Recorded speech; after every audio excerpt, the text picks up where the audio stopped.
The technology is going really fast these days, Yeah. and the progress is like every month there's something new, like in different areas in medicine. Right. But from my point of view, it's still that we have the technology sometimes not, but sometimes we're not ready to use it and to know how to implement them in daily life, and in maybe even in the legal way.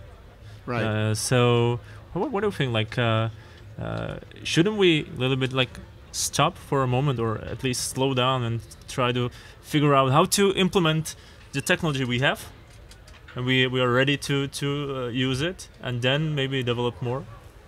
Well, one of the key themes of my latest book, A Dangerous Master, How to Keep Technology from Slipping Beyond Our Control, is exactly that. We really need to slow down the deployment of technology to a humanly manageable pace.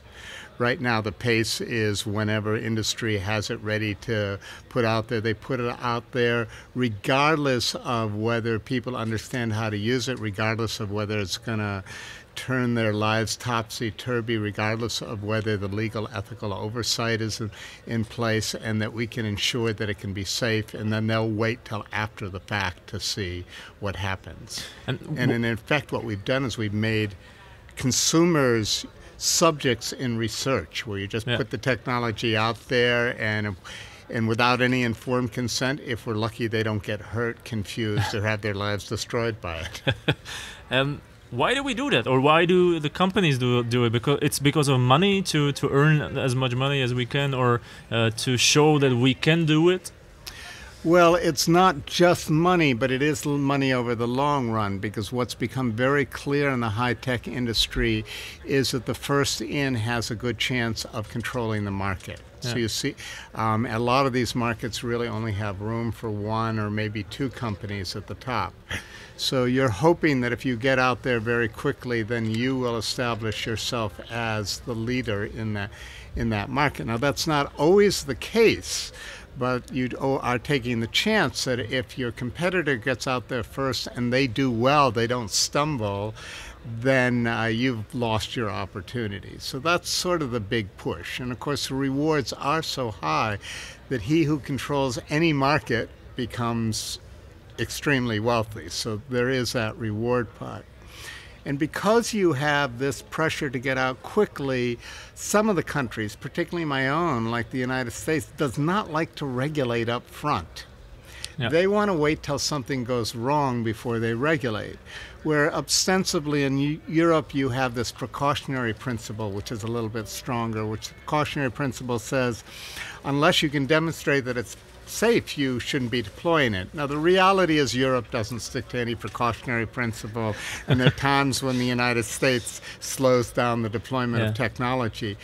But that doesn't alter the fact that philosophically, the U.S. approach allows us to get out quickly, dominate markets. The European approach sometimes means you're a little slower to market, and by that time, a European or Chinese an American or Chinese company already has controlled that market, or at least seems to be the primary product in that category.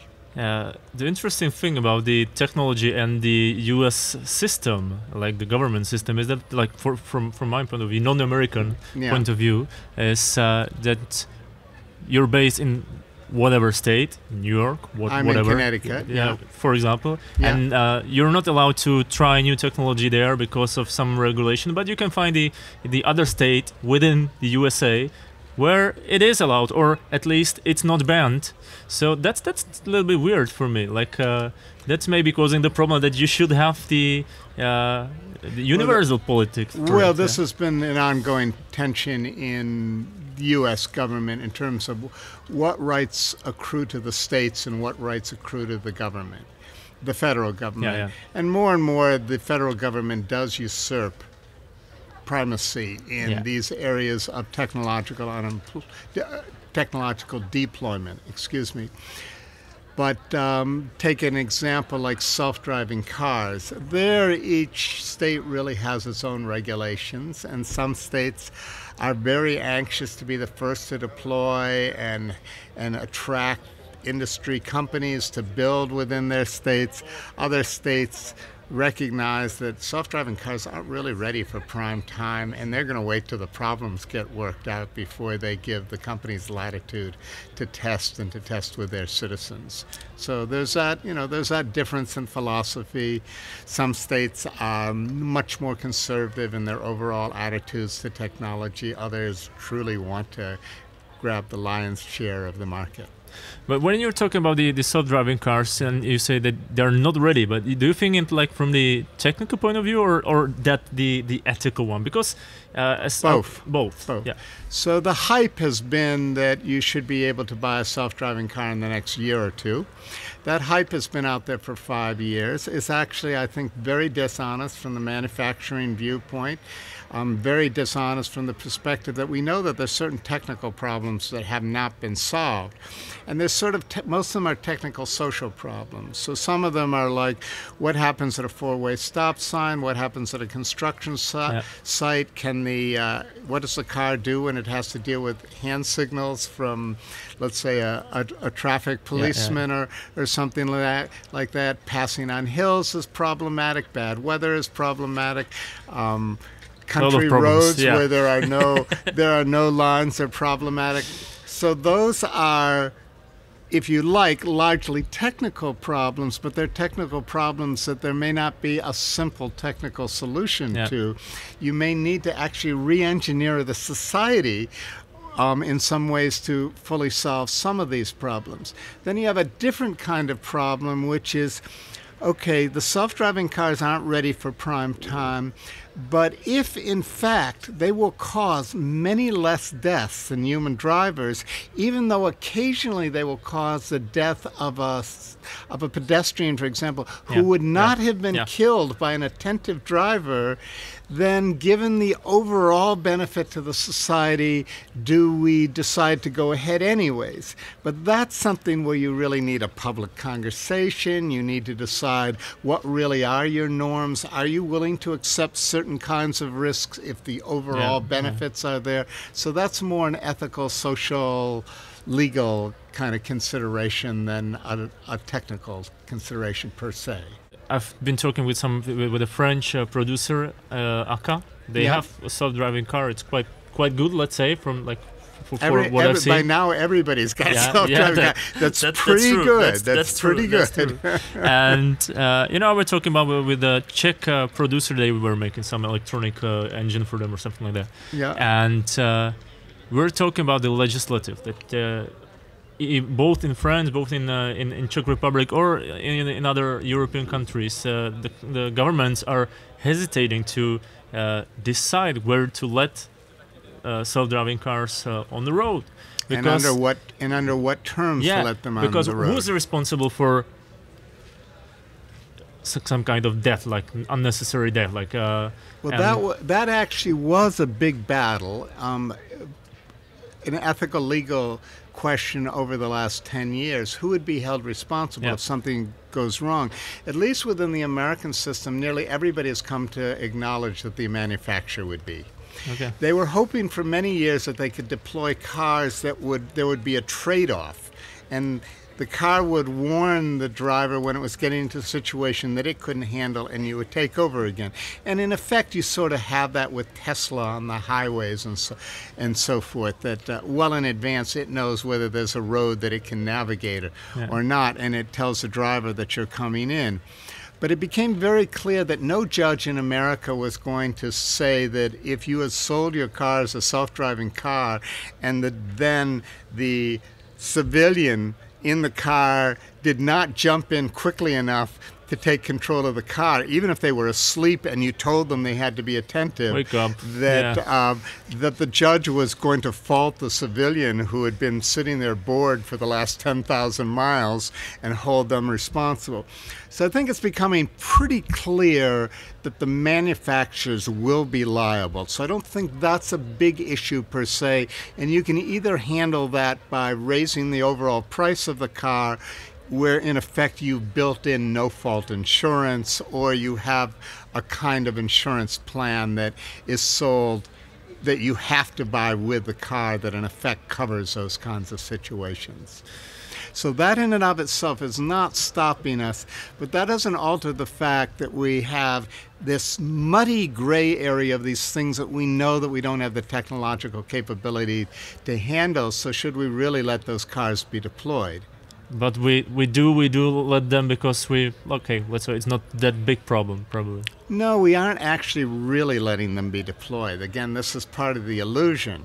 So you have a company like Tesla that knows that there's certain roads that their autopilot can take over on, and therefore it will take over on those roads, but then it will stop or say to the driver, you have to take over.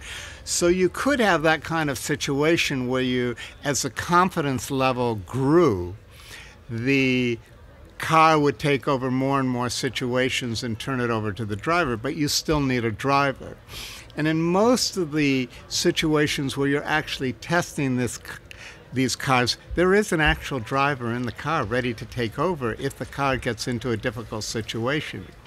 Now again, the illusion is they say, oh, it only happens every 50 or 100,000 miles. That's not totally true, because those statistics, again, are misleading, because that's 50 or 100,000 miles on the roads that they feel fairly comfortable with, or that's still a much higher percentage of situations where you have to have the trade-off than you would normally, if a human driver. So there's still a question of how many of those situations would have been accidents if the human did not take over. So this is just one area that we're talking about, self-driving cars. And this comes up in so many different areas in technologies. We're dealing with lethal autonomous weapons. When is it appropriate? Or should it be appropriate at all to have a weapon system that can select a target and kill somebody without real-time oversight, control by a human being?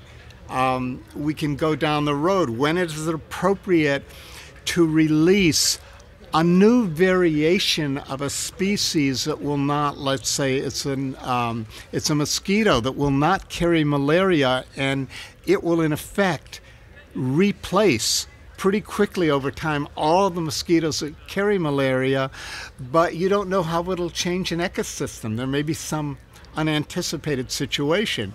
And you might decide, well, that's great for mosquitoes because malaria is a big killer. But what happens when we're talking about locusts that don't swarm? Again, that's happening over 47 countries. We don't know how that's going to affect all those ecosystems, let alone once you have released a truly beneficial new variant of a species, you have the problem of release, that people will start wanting to release species that will actually upset ecosystems, causing all kinds of unanticipated dangers. So what level of testing has to happen there? What level of compliance? Will it be satisfactory when you, for example, have a learning robot that changes its behavior as it's learning, and nobody can predict what those behavioral changes would be? Does it need to be tested every week? Does it need to be tested in every environment every week? So in technology after technology after technology, once you introduce them into the social world, the social technical world with human beings, there's so many uncertainties, so many questions about what level of testing is necessary, and this is a problem for governments. They, first of all, don't have the expertise, they don't have the time. The legislators seldom even understand the technologies themselves. So we need some new form of governance structure to handle the speed at which technologies are appearing. So how do we do it? Like to implement people from the industry into the governmental role, or? Well, I personally let the experts do it.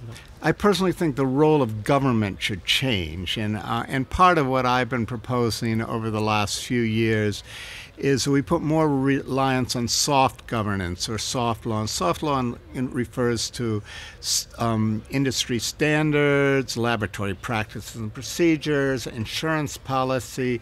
So the weight is put more on those kinds of mechanisms, often because they're more overseen by experts, but more importantly, they can be agile. They can move quickly, and you can throw out yesterday's standard if the technology has now superseded it. And you also look to what kinds of issues can be solved through engineering, rather than through even the soft governance. And you look to what we call hard law and governance as the last resort, and only to ensure the overall safety of systems. So, for example, I would like to see a shift in our whole body politic in which what the government does is largely serve as the enforcement agency for the soft standards that get put in place. Okay. First, to ensure that industry sticks up to its end of the bargain, that they truly do provide their own oversight. But more importantly, if somebody violates a standard, a well-established standard of best practice, even if the government didn't set it, the government authorizes the prosecution of that if it causes harm to people or property or animals or other subjects worthy of moral concern.